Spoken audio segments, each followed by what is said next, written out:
debo decir que este programa tiene que ver con lo que pasa en la vida, edad, en las instituciones de educación, lo que tiene que ver más allá de los centros educativos, es decir, con la vida misma de todos aquellos que hemos tenido la oportunidad y de todos aquellos que no tienen la oportunidad de asistir a un centro educativo, pero que eso no quiere decir que no tengamos enseñanzas, que no tengamos aprendizajes, y entonces no es un programa que tenga que ver con cuestiones propiamente de carácter teórico,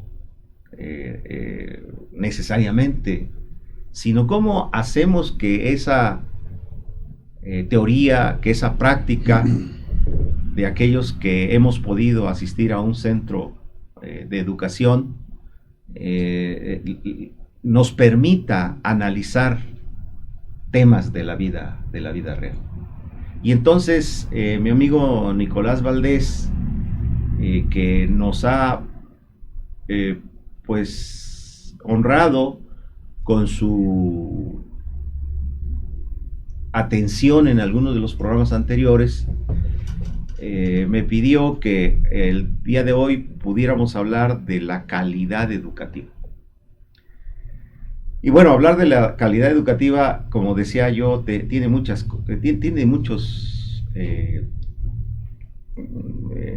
canales de comunicación. Podríamos decir, ¿hay calidad educativa? Podríamos preguntar, ¿cómo logramos la calidad educativa? ¿Quiénes participan para asegurar la calidad educativa? ¿No? Y en ese orden es que hemos invitado al doctor para que podamos ir platicando, ¿no? Podamos intercambiar opiniones, y también vamos a estar atentos por si alguien del público nos quisiera llamar para hacer sus comentarios, hacer preguntas.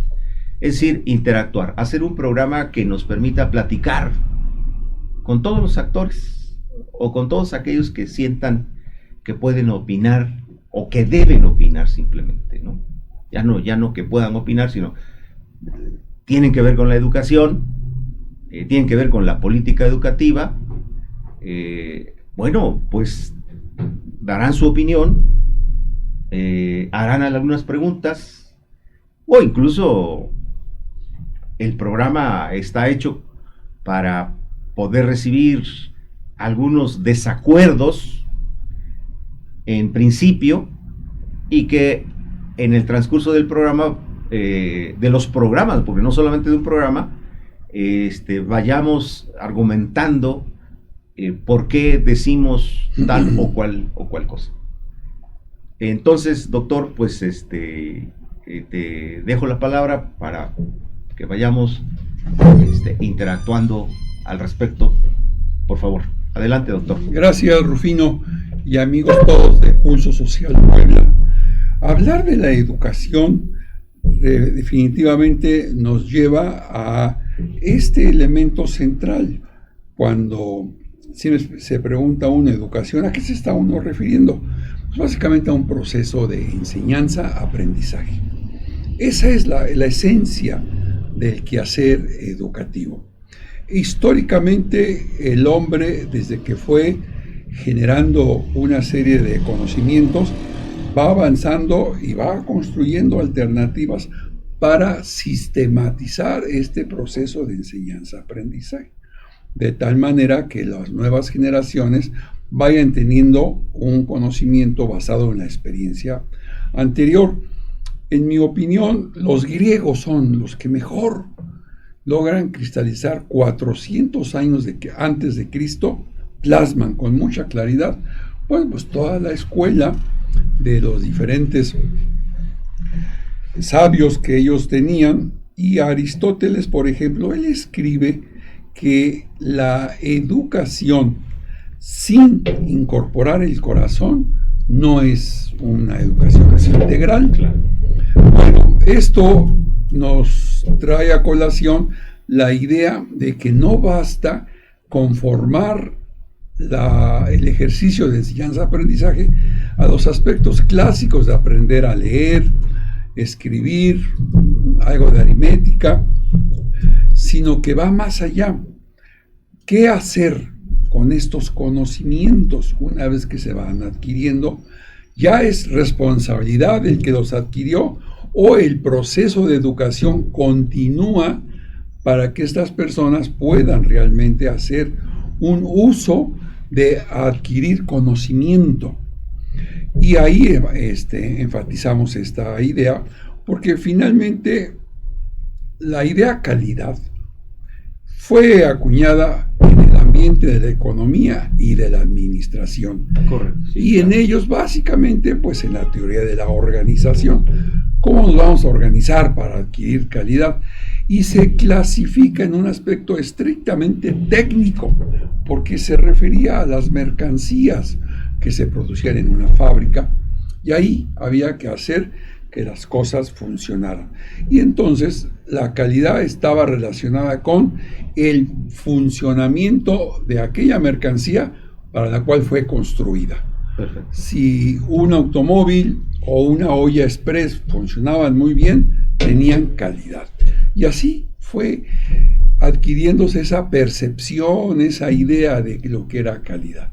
Cuando este concepto es llevado a otros campos, entre ellos la educación, pues pasamos primero porque podríamos aplicar la misma percepción. Si la educación, el proceso educativo, cumple con el objetivo plasmado, es que hay calidad. Y uno se pregunta en el caso mexicano, ¿cuál es el objetivo de la enseñanza primaria? 6 años dedicados a un proceso educativo. ¿Cuál es su gran objetivo? Solamente es que aprendan a leer, escribir, a saber aritmética, ni siquiera matemática, solo aritmética, lo más básico, y ya. Si es eso, pues a lo mejor los jóvenes que se someten a estos procesos de enseñanza-aprendizaje antes de los 6 años lo logran, pero también vemos que revisan historia, revisan biología y otra serie de geografía y van de alguna manera entendiendo su entorno social. Claro. Pero, ¿cuál es realmente el objetivo que se pretende alcanzar con 6 años para poder entender si esto que le llamamos calidad se está cumpliendo? Porque la persona, al terminar, tiene las habilidades que dice el objetivo de este proceso educativo. Y creo que eso es algo que tiene mucho que ver con esta división que han hecho en querer limitar el proceso de la educación a un asunto estrictamente técnico. Y creo que ese es un gran error, porque la educación no es solamente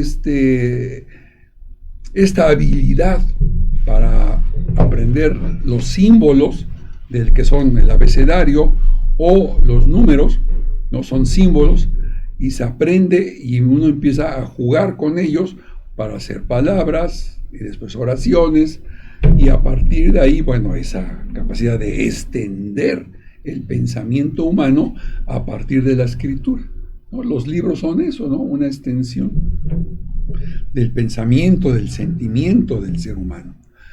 Pero regresemos nuevamente a esta idea de la calidad. Mientras no esté muy claro para la población que se somete a un proceso educativo, pues no va a poder él mismo o ella misma valorar si está adquiriendo esa calidad que se promete cuando se le dice que después de 6 años deberá ¿no? Perfectamente esas habilidades. Cada vez vemos con mucha tristeza que la SEP, la Autoridad Educativa Nacional del país, se aleja de un compromiso de poder realizar realmente una demostración de que los jóvenes al salir de 6 años de instrucción primaria tienen un conjunto de habilidades y que son demostrables. Al demostrarse, adquiere, yo diría, esta primera idea de que sí hay calidad, porque se está logrando alcanzar. Y después revisaríamos si los objetivos de este proceso educativo componen estas dos partes, ¿no? La parte técnica de aprender los símbolos de las letras y su aplicación, y luego la parte humana, la parte social, la parte emocional, de poder dar un uso de todo este aprendizaje para ir construyendo conocimiento.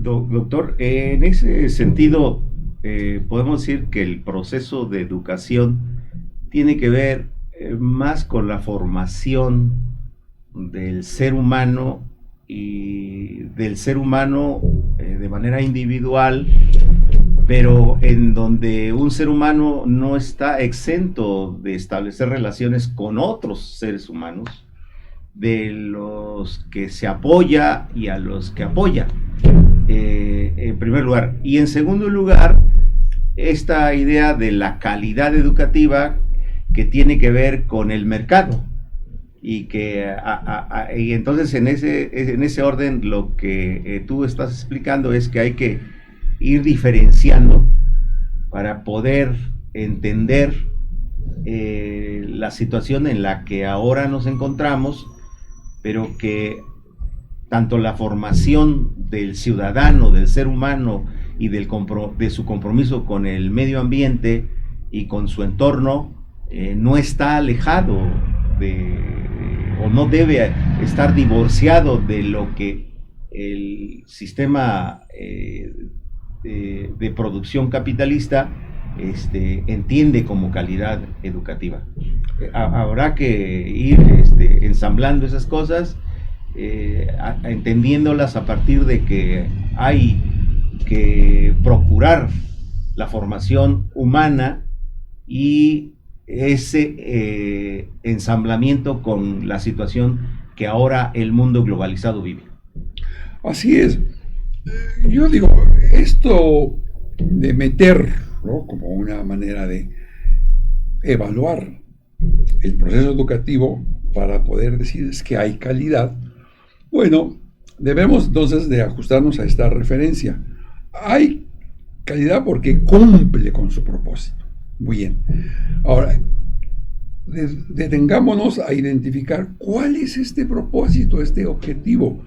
Y hasta ahora, en el aspecto teórico, pues la educación lo que busca es engrandecer el espíritu del ser humano, desarrollar un conjunto de habilidades para que él pueda adquirir conocimientos. Y este conocimiento de lo que hay en su entorno, se plantea esta vieja idea de que el conocimiento nos hará libres. Es decir, sabemos cosas para poder actuar. Y eso es clave en el aspecto educativo para entender si hay esa posibilidad de llegar a alcanzar nuestra libertad adquiriendo conocimientos o solamente hay un adiestramiento para poder conducirnos en el manejo de máquinas, procesos productivos y a obedecer otras ideas, que es básicamente esta idea de que la educación está siendo ahora utilizada para someter al ser humano y ponerlo a la disposición básicamente de ser un obrero calificado que hace cosas pero que no ha alcanzado una capacidad a partir de la educación para llegar a esta idea de ser libres o de ser felices, ¿no? Que esto es una abstracción mucho más fuerte. Solamente queremos que la persona aprenda a obedecer, ¿no? Esa es la parte técnica.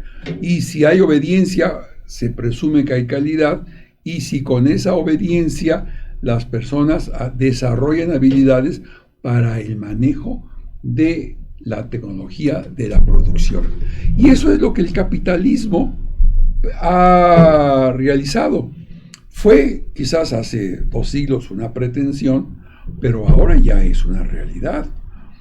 esta idea, por ejemplo, de querer que el ser humano compita entre sí para que desarrollen habilidades y demás, pues no es otra cosa más que el que las personas compitan para ver quién hace mejor el trabajo, esa actividad productiva por la cual recibe a cambio un salario, pero no tiene la capacidad de desarrollar otro conocimiento diferente. Se queda en este adiestramiento estricto. Y ese adiestramiento, en la medida que se va manifestando, es a lo que nos hemos dedicado o nos hemos conformado con llamarle calidad, ¿no? Esas habilidades. Pero ahí yo diría que no es más que la aplicación de la técnica para poder desarrollar, pero no de la educación. La educación es un concepto mucho más amplio, más universal, donde no solamente interviene este desarrollo de habilidades para adquirir conocimiento, sino generar nuevo conocimiento. Yo ahí estaría planteando como la frontera natural del ser humano, que busca siempre saber más, explicarse los fenómenos. Bueno, la educación lo prepara para esas habilidades. Y ahí nunca se ha dicho callar. Más bien, la idea de calidad nunca ha estado presente, sino ha estado en demostrar cómo estas personas, con esos conocimientos, han ido generando nuevos conocimientos y han ampliado la frontera del entendimiento del ser humano en sus entornos.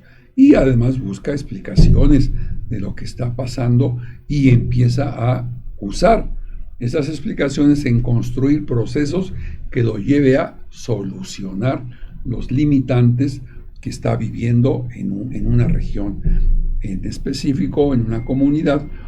Pero ahí yo diría, ahí estamos hablando realmente de que el proceso de enseñanza-aprendizaje está relacionado con la capacidad que tienen los individuos en generar ese nuevo conocimiento. Pero cuando solo se limita a enseñarlos para obedecer, creo que ahí es el aspecto técnico, y en la medida que demuestran esa habilidad de obedecer, de poder operar la computadora o otro tipo de máquinas, estamos hablando de que eso le llaman calidad. No, es una cuestión muy limitada, muy limitada, técnica, estrictamente muy técnica, pero el mercado ha insistido en que todo lo que funciona bien es un reflejo de que hay calidad. Entonces, si el individuo funciona bien porque obedece, ¿no?, y cumple su tarea, pues ya tiene calidad. Pero eso no es educación, hay que decirlo con mucha fuerza. Eso no es educación, es solamente un adiestramiento para desarrollar un conjunto de tareas que exigen, como el manejo de la computadora, mucha comprensión, es cierto, pero finalmente es solamente eso, manejar un conjunto de tareas. Y entonces estamos hablando que la educación tiene como objetivo hacer que el ser humano desarrolle sus capacidades intelectuales, que desarrolle su calidad moral, que desarrolle capacidades para convivir con otros seres humanos, que le permitan individual y socialmente vivir en armonía, ¿no? Sí. No educar a un ser humano para generar contradicciones que al final de cuentas, en el corto, mediano, largo plazo, extermina a otro ser humano. Así es, ¿no? Esta idea de la competitividad, por ejemplo, nos obliga a entender que hay uno mejor que otro. Sí. Bueno, esa idea de uno mejor que el otro, ya no hay convivencia en armonía. Yo soy mejor, si soy mejor, soy superior. Entonces yo puedo ahora plantearme otro tipo de intereses que me lleva a poder utilizar. Y si soy mejor, soy superior, y entonces ese camino me lleva a someter a los demás. Totalmente, ¿no? Sí. A explotarlos en el ámbito del mercado, y no responde a la educación en donde puedo trabajar con otros individuos, haciendo que sus capacidades y mis capacidades se sumen para buscar mejores condiciones de vida. ¿A través de qué? A través de hacer trabajos más productivos socialmente, a generar iniciativas, inventos, etcétera. Ese trabajo colaborativo desaparece. Totalmente. Ya la economía nos ha demostrado que todos necesitamos de todos para producir cualquier mercancía, ¿no? Tenemos que intervenir, unos hacen los alimentos, otros las herramientas y otros las mercancías en concreto. Pero se requiere de que toda la sociedad entre en movimiento. Ese fundamento de todo el movimiento, la filosofía lo explica como la cooperación. Claro. Entonces, un proceso educativo que no estimula la cooperación, pues no está estimulando el empujar a esa generación en la frontera del conocimiento a ir más allá, porque solo la cooperación establecerá las bases, los intercambios para ampliar el conocimiento y poder dar soluciones a lo que se tenga. Para ir algo muy concreto, en la ciudad de Puebla, todos sabemos que el recurso agua ya es un recurso limitado. Por supuesto. Bueno, claro. Todos aspiramos que el conocimiento va a traernos algunas ideas de solución para que ya no tengamos esta incertidumbre de la escasez del agua. Pero para eso se requiere que la sociedad en su conjunto entre en cooperación para poder ir descubriendo qué cosas se deben de hacer para que garanticemos que haya agua para todos los que vivimos en el municipio de Puebla. Y esto habla entonces que la educación es, digamos, el conocimiento básico obligatorio para lograr alcanzar este propósito.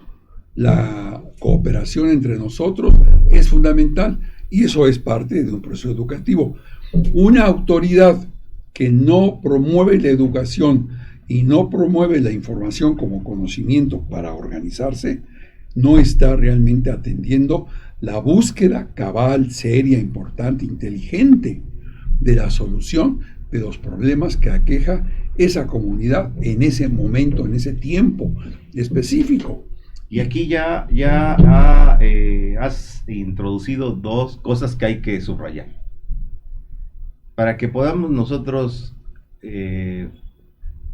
aspirar a formar a la formación de un nuevo ciudadano, es necesaria la participación coordinada de las autoridades y de la sociedad. Totalmente. De lo contrario, si no, de lo contrario no podríamos estar hablando de una cultura que rescate la identidad humana. Porque la identidad humana se pierde en esta confrontación, ¿no? Y aparece la irracionalidad que se expresa a partir de yo debo tener más, independientemente de que otros no lo tengan, o independientemente de que lo logre por medios lícitos o medios ilícitos. Así es. Confucio, 600 años antes de Cristo, vean qué antiguo es, él identifica y reconoce que si al ser humano no se le educa en los principios del respeto, de la cooperación entre sus iguales, más adelante no será útil al conglomerado social. Claro. Bueno, fíjense, 600 años antes de Cristo. Hoy veamos cómo estos principios prácticamente son valores que ya no están presentes en el quehacer educativo del día a día. Al contrario, que cada quien demuestre que es bueno en algo, que lo desarrolle y que se vaya. Pero esa competencia entre nosotros, de antemano sabemos que nos vuelve destructiva la competencia porque no hay cooperación. Y la apropiación del nuevo conocimiento será de unos cuantos. La posibilidad de socializar el nuevo conocimiento se pierde porque no está el proceso educativo rescatando esta serie de ideas necesarias. Creo que regresar a los clásicos de la pedagogía, de la enseñanza-aprendizaje y de la filosofía se vuelve algo obligatorio en nuestros tiempos, sobre todo para la autoridad. Vemos con mucha tristeza cómo cada vez los titulares o los líderes de las oficinas de educación son personas que obedecen más a los aspectos técnico-administrativos que los aspectos del desarrollo cognitivo educativo. ¿No? Aquí en Puebla, hasta el día de ayer, se hablaba de que quien iba a ser el líder de la Secretaría de Educación del Gobierno del Estado era una contadora. Respetamos su conocimiento, pero estará capacitada a ser la líder de la educación formal en el Estado de Puebla, donde hay tanta diversidad, incumplimientos, hay lugares donde hay una enseñanza aceptable y en otras donde ni siquiera hay escuelas con 6 maestros, ¿no? La educación básica completa. Bueno, creo que una persona que no tenga con esos conocimientos, de tener la capacidad de liderar el proceso educativo, estaría incumpliendo la autoridad al nombrar a otro que no lo tenga. Porque finalmente, si bien la autoridad tiene que cumplir con el artículo 3º constitucional, la educación es básica, obligatoria, gratuita, laica, no basta. Este es un principio solamente que está en la Constitución. Lo que realmente es que esta educación contenga conocimientos para apoyar el desarrollo de las personas. Cualquiera que sea su trinchera futura laboral, lleva las bases suficientes para comprender su entorno y participar en su transformación. El conocer nuestro entorno no es solamente para observarlo y decir, pues así es. No, tenemos que tener el compromiso de transformarlo. Esta es una cuestión que solo se puede lograr porque la educación fue construida para que las personas, al poder tener las herramientas de adquisición del conocimiento, generen uno nuevo y lo pongan al servicio de la sociedad. Sí, esto significa que los gobernantes o los empleados del gobierno no necesariamente están capacitados para entender cómo debe instrumentalizarse, operacionalizar a la educación, porque ahí está el artículo 3º, ¿no? Gratuita, obligatoria, laica, sí, ¿sí? A todo el mundo, estamos de acuerdo. Pero resulta que necesitamos gobernantes y funcionarios, obviamente del gobierno municipal, del estado y a nivel federal, que tengan esa capacidad para que haya, cuando hablamos de educación, haya lugares adecuados para que ese... Y ahí, te acoto, no se requiere de alguien sensible, no basta.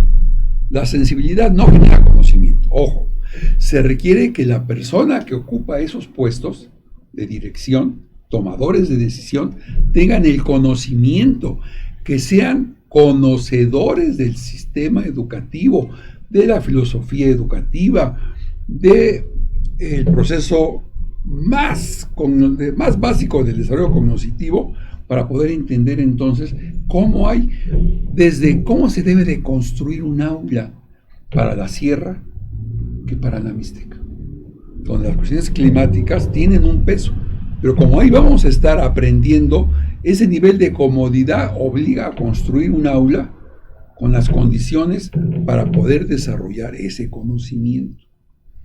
Luego, está la tecnología. Bueno, qué bueno que llega la tecnología a cada escuela y el esfuerzo para que llegue a cada aula.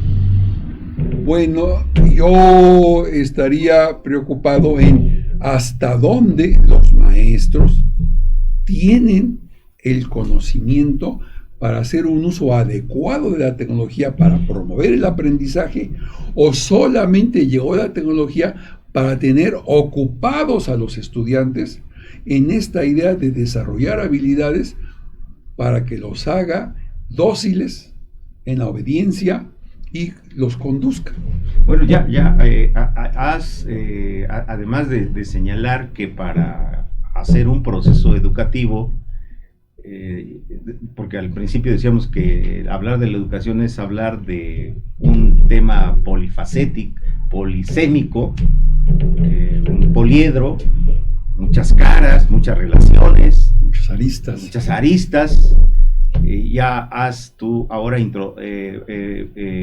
Ya se introdujo la presencia de los funcionarios, del gobierno, sus funcionarios, ya se introdujo la presencia de los maestros, ya estamos hablando de que tenemos que considerar ambientes distintos. No es lo mismo educar, como bien decías, en la sierra, en la Mixteca, que en el centro de la capital, en Puebla. Estamos hablando de condiciones distintas. Y ahí, por ejemplo, viene a la memoria cómo los países, el mundo, en algunos países como los asiáticos, o en el caso de América, Canadá, consideran esos ambientes geográficos, lengua, ¿cómo se llama? Lo distinto del centro de la ciudad a la periferia de la ciudad, y a partir de eso se elaboran los planes y programas de estudio. No es un programa de estudio que se aplique para la capital y que también se deba aplicar para las regiones más pobres o más alejadas de la capital, en donde no tienen todos los recursos que hay aquí y que obviamente ellos carecen. Entonces, esas cosas necesariamente forman parte del proceso de educación, para que podamos nosotros hablar de que debe haber resultados satisfactorios y positivos, porque si no, en lo contrario, entonces diremos que algunos no son capaces de recibir la educación porque no tienen los mismos resultados de aquellos que tienen condiciones distintas para poder entender el proceso educativo, ¿no? En esa idea que tú planteas ahora, Rufino, reflexionemos solamente con un aspecto central. El conocimiento está escrito. Ya hay miles y miles y miles de libros con diferentes conocimientos en todos los campos que hasta hoy el hombre conoce. Bien. Y para eso se inventaron las bibliotecas, lugares donde están los libros, para que la gente vaya una vez que aprendió a leer y escribir. En la ciudad de Puebla hay más de 7 bibliotecas. Y los sábados y domingos están cerradas. Claro. Entonces, las personas que trabajan, que podrían ir el domingo a leer un rato o a pedir su libro prestado y a la semana de cambiarlo, pues ya no lo pueden hacer. ¿Cómo estimulamos el que continúen aprendiendo? Solo la lectura. No hay otro conducto hasta ahora probado, serio, para garantizar que se crece con el conocimiento, ¿no? Entonces hay que adquirir conocimiento. Para eso están los libros. Y los lugares para hacerlo, bueno, qué tristeza. Uno puede ir a cualquier hora del día a las bibliotecas como la de la Casa de la Cultura o la que está en la 4 Poniente, que administra la 25 zona militar, y uno ve con tristeza que están vacías las bibliotecas. Ese gusto por leer como una manera de animar el conocimiento, que es parte de la educación, va continuando el proceso educativo para poder desarrollar las lecturas, ya no está. Y hoy nuestros jóvenes, estamos hablando de jóvenes de la educación básica, ¿no? De 7 a 12 años. Todo lo que ellos saben lo adquirieron por el teléfono, ¿no? el WhatsApp o cualquiera de las redes sociales. Y eso sabemos que son solamente flachazos de instrucciones, haz esto, haz el otro, y no hay más información. Y eso ya se ha dicho por estudiosos como una sociedad que queda esclavizada a la información que le da las redes, la vuelve estúpida, porque no va a poder tener esa capacidad de tener un mayor conocimiento para ampliar el que ya tenemos y resolver. No, al contrario, se han hecho pruebas donde muchachos de hoy que están cursando el nivel preparatoria, el número de palabras que maneja su vocabulario no llega ni a 200 palabras. No, es menor. Mucho menor. Bueno, esto está claro que hay limitaciones.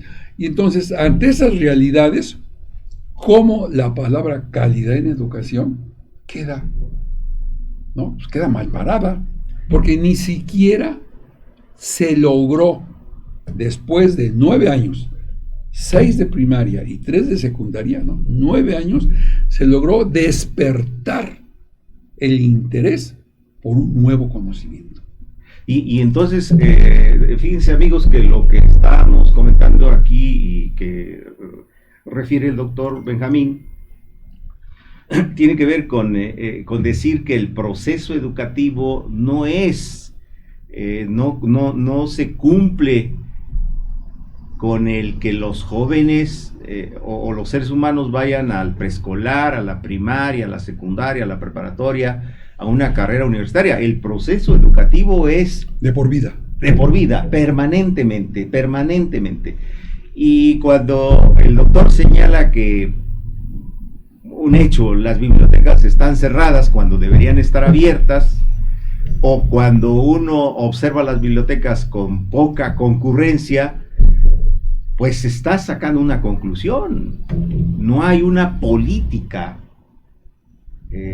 gubernamental o de las instituciones que promueva, que genere la lectura, que genere el interés de los individuos por asistir a una biblioteca o por ir a una biblioteca por un libro, llevárselo a su casa, leer lo que tenga que leer, porque obviamente ese es un tema del cual hablaremos en otro momento, de cuáles son los índices que nos pudieran señalar cuántos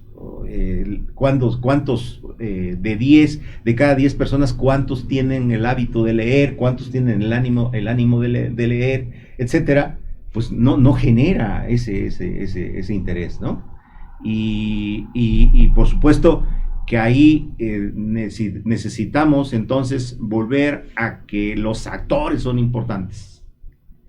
Los padres de familia, por llevar a los niños a la escuela, los padres de familia por decir, oye, que darle el ejemplo a los hijos de que el fin de semana se sientan a leer un libro, y que además no solamente la lectura es para su individualidad, ¿no?, sino cómo esa lectura permite conversar con la esposa, permite conversar con los hijos, y hacer que los hijos, que la esposa el día de mañana también vayan por un libro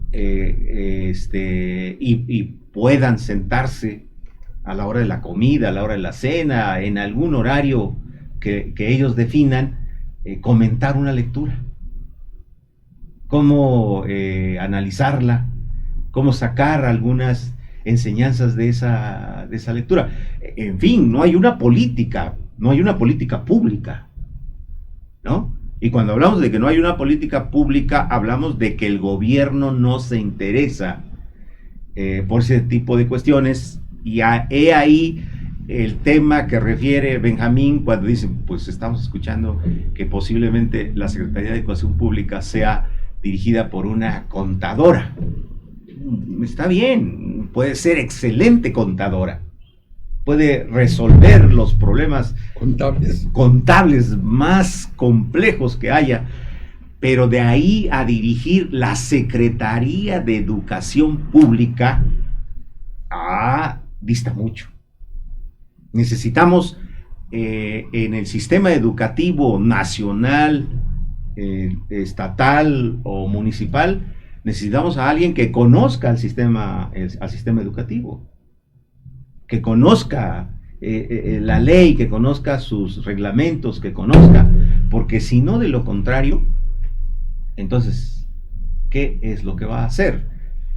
Y ojalá llegara y no se ocupara, las cosas no caminaran, pero el problema es que caminan hacia atrás, caminan en sentido contrario de hacia donde debe ir la educación. Y por supuesto, el que lo señale Benjamín, de que hay la idea de que haya una persona que no tiene que ver con la educación, es un tema de este programa. Es un tema de la política educativa de la cual nos estaremos ocupando. ¿Y cómo vamos a hacer que esos temas de la vida real sean analizados en el contexto de la política educativa? Benjamín, ya nos vamos a ir. ¿Algún comentario más, por favor? Quisiera solamente dejar como una provocación, claro, a la lectura. No importa la edad, una vez que aprendimos a leer y a escribir, que además cuesta millones de pesos, por supuesto, que un niño de este país llegue con esa habilidad de aprender a leer y a escribir. Porque el presupuesto para la educación es el presupuesto más grande de la inversión de los gobiernos nacionales. ¡Qué bueno! Y aún así no llega a alcanzar. Pero ya que se gasta tanto, los beneficios de ese gasto hoy son muy pobres, irrisorios, no logran impactar realmente. Pero a lo que voy es que lo importante es que ya que se aprendió a leer y escribir, se generara el ambiente de que la gente pueda tener un libro permanentemente. Lo termine de leer, lo intercambie, lo lleve a otro lugar, pero que lea. Esta es la invitación, la provocación. Recuerden, esta idea muy vieja, solo el conocimiento nos hará libres. Vamos a Benjamín, retomamos este planteamiento ¿sí? que haces, y vamos a hacer que en los próximos programas pudiéramos traer algunos libros para que aquellos que, vamos a decir cuál es el título, ¿sí? Para que aquellos que se estuvieran interesados se los lleven, claro. Y que trajeran algún otro título para un intercambio y socialicemos este esfuerzo, Benjamín, claro. ¿no? Sí. Una muy buena provocación, y además qué bueno que lo dice Benjamín, porque efectivamente el programa es provocar que la gente se interese, cuestione, que diga, oye, esto que estás diciendo está mal porque mi opinión es otra. Y bueno, no estamos aquí por uniformar, no, sino al contrario, por hacer que el pensamiento, el conocimiento genere esa movilidad de ideas.